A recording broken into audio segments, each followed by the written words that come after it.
आप क्या लेना पसंद करेंगे, खुशी या गम? जानिए बुद्ध से जुड़ी ये कहानी। महात्मा बुद्ध के उपदेश, विचार व कहानियों से जीवन में सकारात्मक बदलाव आते हैं। बुद्ध कहते हैं कि बुद्ध बनने के लिए मेरे विचारों को सुनो और अपने जरूरत के अनुसार रूपांतरित कर अनुसरण करो। बुद्ध अमृतवाणी। महात्मा गौतम बुद्ध को बौद्ध धर्म का संस्थापक कहा जाता है।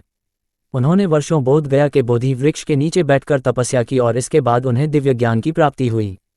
बुद्ध ने अपने विचारों और उपदेशों से पूरे संसार को शांति और अहिंसा का मार्ग दिखाया, इसलिए कहा जाता है कि बुद्ध के विचार आपका जीवन बदल सकते हैं। बुद्ध की आज की अमृतवाणी में आपको बताएंगे गौतम बुद्ध से जुड़ी एक ऐसी कहानी के बारे में जिससे आपके जीवन में खुशियां ही खुशियां रहेंगी। क्योंकि बुद्ध का मानना है कि ये पूरी तरह से आप पर ही निर्भर करता है कि आप खुशी या गम क्या लेना पसंद करते हैं।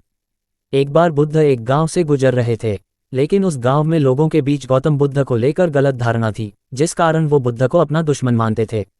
जब उस गांव में बुद्ध आए तो गांव वाले उन्हें बहुत भला बुरा कहने लगे और बदुआएं देने लगे, लेकिन इसके बावजूद भी बुद्ध गांव वालों की बात शांति से और मुस्कुराकर चुपचाप सुनते रहे। गांव वालों ने देखा कि उनकी बातों का बुद्ध पर कोई असर नहीं हो रहा है और वे विनम्रता से उनकी बातें सुन रहे हैं। गांव वाले जब बोलते बोलते थक गए तो आखिर में बुद्ध ने कहा कि यदि आप सभी की बातें समाप्त हो गई हो तो मैं अब प्रस्थान करूं। बुद्ध की बात सुनकर गांव वाले हैरान रह गए, लेकिन उस भीड़ में एक व्यक्ति ने बुद्ध से कहा कि हमने तुम्हारी कोई प्रसन्नता नहीं की है, हम तुम्हें बदुआएं दे रहे हैं, क्या तुम्हें इससे कोई फर्क नहीं पड़ता? बुद्ध मुस्कुराते हुए बोले, जाओ, मैं आपकी गालियां या बददुओं को लेता ही नहीं। आपके द्वारा दी गई गालियों से भला मेरा क्या होगा? जब तक कि मैं आपकी गालियों को स्वीकार ही नहीं करता इसका कोई परिणाम ही नहीं होगा। जानते हैं, कुछ दिन पहले एक व्यक्ति ने मुझे बहुत सारे उपहार दिए, लेकिन मैंने उसे लेने से मना कर दिया। जब मैं लूंगा ही नहीं तो कोई मुझे कैसे दे पाएगा? बुद्ध ने पूछा, बताइए, अगर मैंने उपहार नहीं लिया तो उपहार देने वाले व्यक्ति ने क्या किया होगा? भीड़ में से किसी ने कहा, व्यक्ति ने अपने उपहार को अपने पास रख लिया होगा।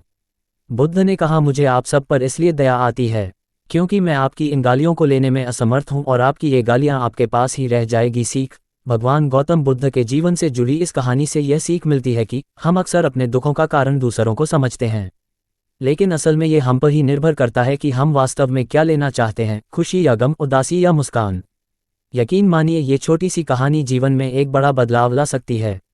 सूचना सिर्फ मान्यताओं और जानकारियों पर आधारित है। यहाँ ये बताना जरूरी है कि यह मेरा वीडियो किसी भी तरह की मान्यता, जानकारी की पुष्टि नहीं करता है। किसी भी जानकारी या मान्यता को अमल में लाने से पहले संबंधित विशेषज्ञ से सलाह लें। धन्यवाद।